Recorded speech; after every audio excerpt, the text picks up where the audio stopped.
NSE, Nuestra Señora del Encuentro con Dios, presenta La voz del pastor.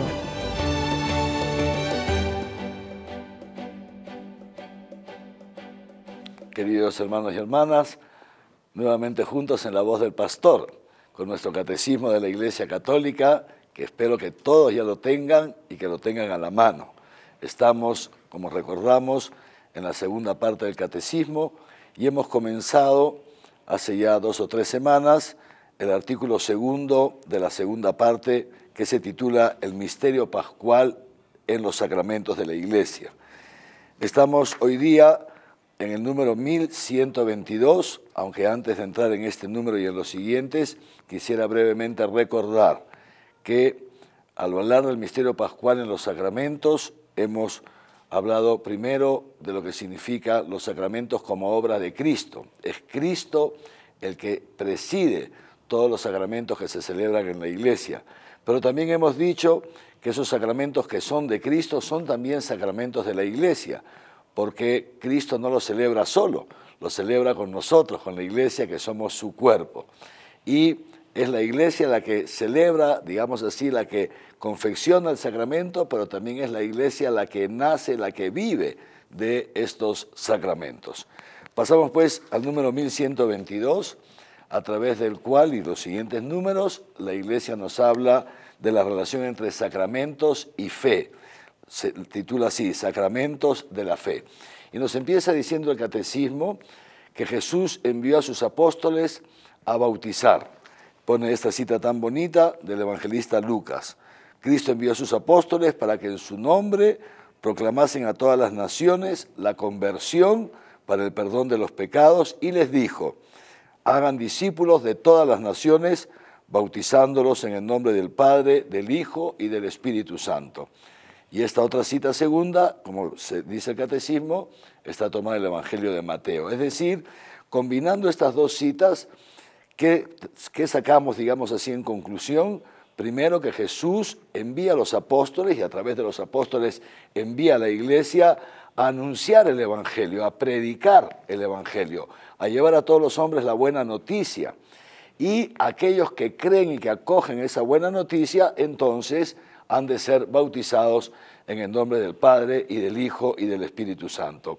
Esto significa que la misión de evangelizar incluye la misión también de celebrar los sacramentos, de administrar los sacramentos. Y esos sacramentos, entonces, nos sigue diciendo el catecismo, en el número 1123, en consecuencia esos sacramentos están llamados a brotar de la fe y a realizarse según la fe de aquel que los recibe.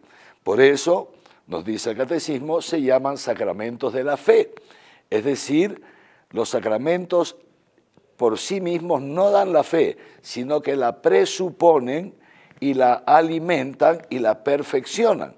Pero para poder recibir de un modo adecuado los sacramentos, necesitamos primero la fe. Y esa fe, como dice San Pablo, viene a través de la predicación, viene por el oído, a través de la predicación. Por eso la Iglesia anuncia ahí donde se quiere implantar la Iglesia, imaginemos en un lugar donde no existe la Iglesia no comienza bautizando, comienza anunciando el Evangelio. Es lo mismo que hizo Jesús con sus apóstoles en los inicios de la Iglesia, y luego lo que ha hecho la Iglesia cada vez que ha partido de un lugar para otro para llevar esta buena noticia. Lo primero que se hace es anunciar el Evangelio. ¿Por qué? Porque al escuchar el Evangelio, entonces el oyente, ayudado por el Espíritu Santo, tiene esa posibilidad de creer, de hacer el acto de fe. Y es ese acto de fe el que nos va transformando por dentro y nos capacita para recibir el sacramento, para que el sacramento sea eficaz en nosotros. Por eso, fíjense ustedes, el número 1124 del Catecismo nos dice así: la fe de la Iglesia es anterior a la fe del fiel, el cual es invitado a adherirse a ella. Es decir, los cristianos vamos por el mundo anunciando el Evangelio con nuestras palabras y haciéndolo presente con nuestras obras. Esta es la misión de la iglesia, ¿no es cierto? Anunciar el Evangelio con sus palabras y hacerlo presente con sus obras. Esta es la fe de la iglesia, una fe que nosotros no nos hemos inventado. Fíjense ustedes qué honor. Esta fe, el contenido de la fe no lo hemos inventado nosotros. El contenido de la fe nos ha sido dado por el mismo Dios, por Dios que se ha revelado en Jesucristo y que Él nos ha revelado a nosotros toda la verdad. Y esa verdad que fue acogida por los apóstoles y que desde entonces, de generación en generación, ya han pasado casi 2000 años, se ha ido transmitiendo fundamentalmente a través de lo que se llama la tradición de la iglesia, que se actualiza en cada generación a través del magisterio. En primer lugar, por supuesto, el magisterio universal, el del Papa y los concilios, y el magisterio particular en la diócesis, que es el magisterio de los propios obispos, sucesores de los apóstoles. Fíjense qué bonito.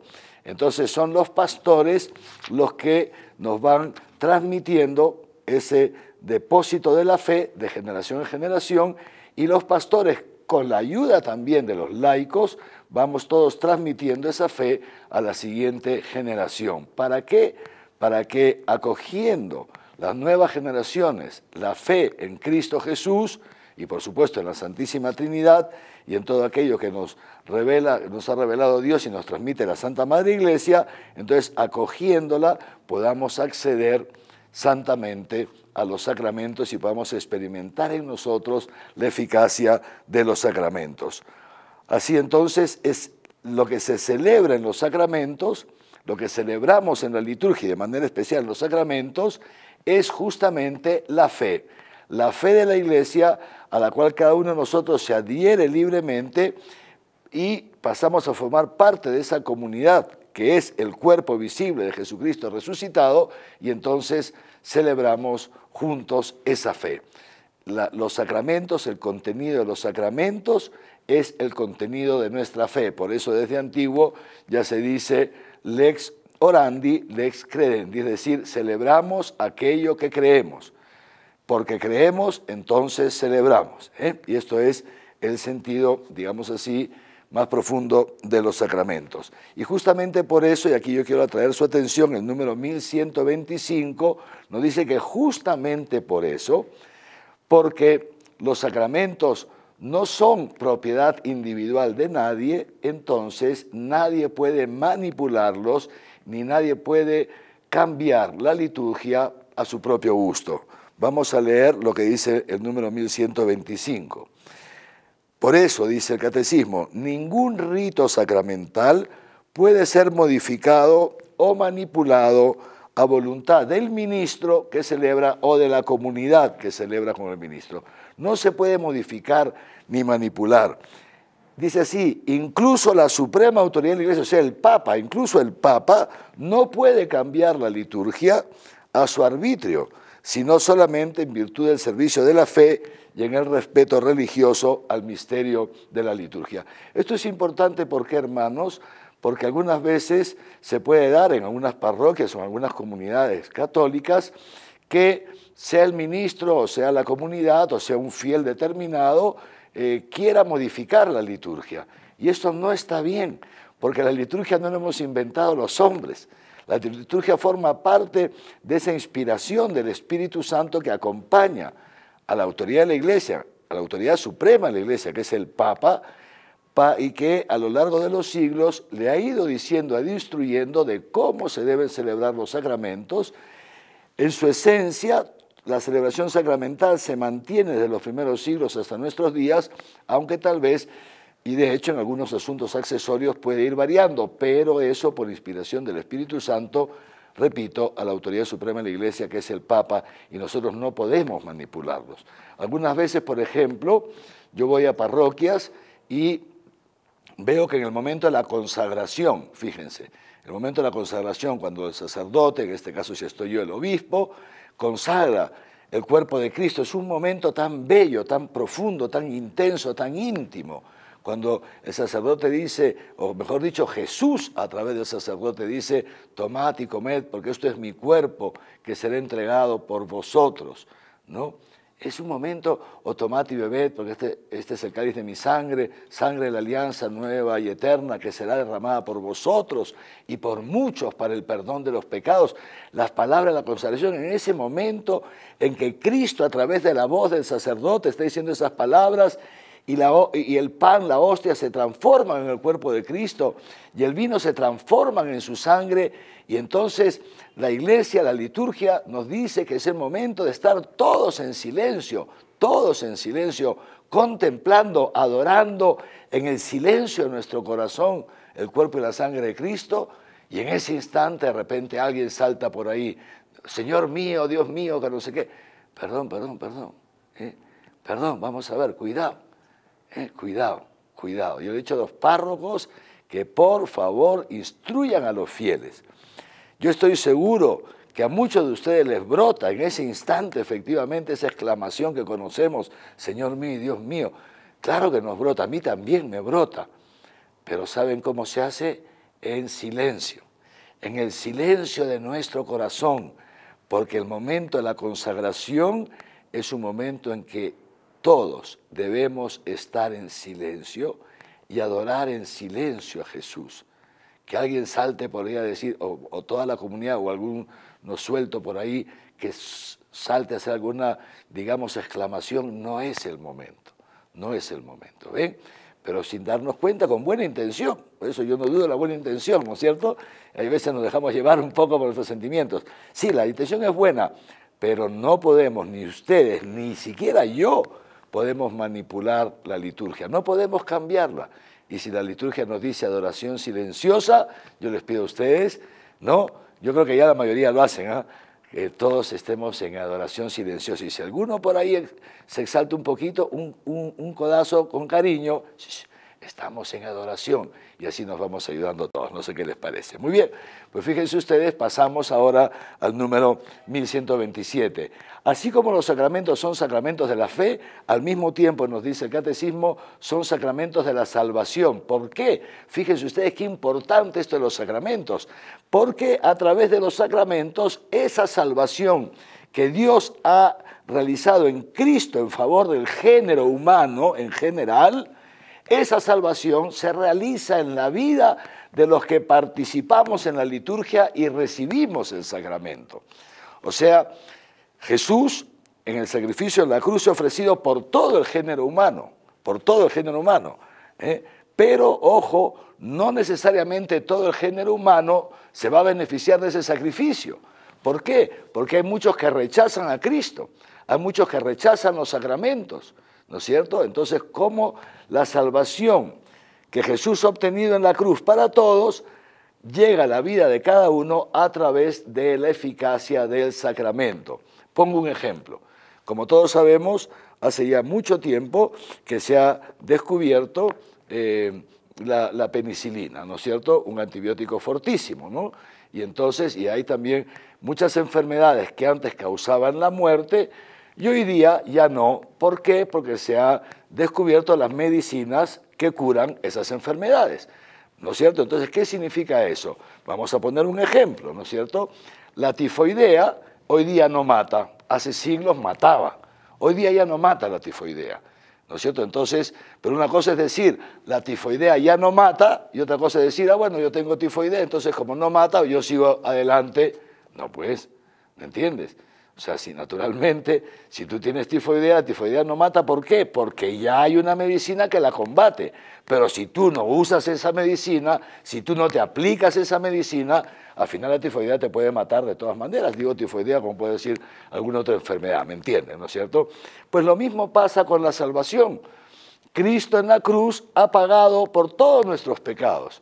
Y Cristo en la cruz ha ofrecido en salvación para todos los hombres. Pero cuidado, si nosotros no nos acogemos a esa salvación, si nosotros no acudimos a los sacramentos, que son los canales a través de los cuales Dios aplica esa salvación a nosotros, porque nos va transformando por la eficacia del sacramento, entonces nos va a pasar como con la tifoidea, ¿me entiendes? ¿No? Nos va a pasar como con la tifoidea. Es decir, bueno, como ya Jesús me ha perdonado, oye, no, cuidado, claro que ha perdonado nuestros pecados en la cruz, pero está el sacramento de la reconciliación para que ese perdón se realice en mi vida. Está el sacramento de la Eucaristía para que Dios me pase la muerte a la vida. Si yo rechazo los sacramentos, entonces la salvación de Dios no llega a mi corazón. Por eso, y en consecuencia, corro el riesgo de condenarme eternamente. Por eso, fíjense ustedes, por eso, si se han dado cuenta, hace un tiempo, ya fue por mandato del Papa Juan Pablo II, que luego el Papa Benedicto XVI insistió, hemos cambiado, el Papa ha cambiado, la fórmula de la consagración de la sangre de Cristo. Antes, ¿se acuerdan cómo se decía? Porque este es el cáliz de mi sangre, sangre de la alianza nueva y eterna, que será derramada por vosotros y por todos los hombres para el perdón de los pecados. Y ahora ya no se dice por todos, se dice por muchos. ¿Por qué? ¿Por qué? ¿Es que antes estaba mal? ¿Es que hemos corregido algo que antes estaba mal? No. Les explico por qué. Antes se decía por todos porque realmente Jesús ha derramado su sangre por todos. Entonces se destacaba ese aspecto, que Jesús derramó sangre por todos. Pero ¿qué sucede? Que ahora se está destacando otro aspecto. Si bien lo ha derramado por todos, no todos disfrutan, no todos se benefician con ese derramamiento. ¿Por qué? Muchos no acuden a los sacramentos, muchos no acuden al perdón de los pecados, muchos no acuden a celebrar la Eucaristía. Entonces lo que hoy día se destaca es que si bien Jesús ha derramado por todos, pero lamentablemente no todos se benefician, solamente muchos. Ojalá, queridos hermanos, que entre esos muchos estemos ustedes y yo, que nosotros podamos vivir una vida cristiana en medio de nuestros combates y nuestras debilidades, que cuando caigamos en algún pecado sepamos confesarnos humildemente y que podamos acceder entonces a la comunión eucarística, al menos los domingos y ojalá algún día más entre semana. Continuamos en nuestro próximo encuentro, en el nombre del Padre, del Hijo y del Espíritu Santo. Amén.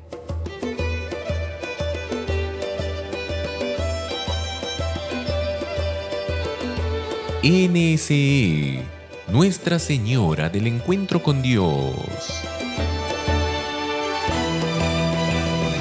presentó La voz del pastor.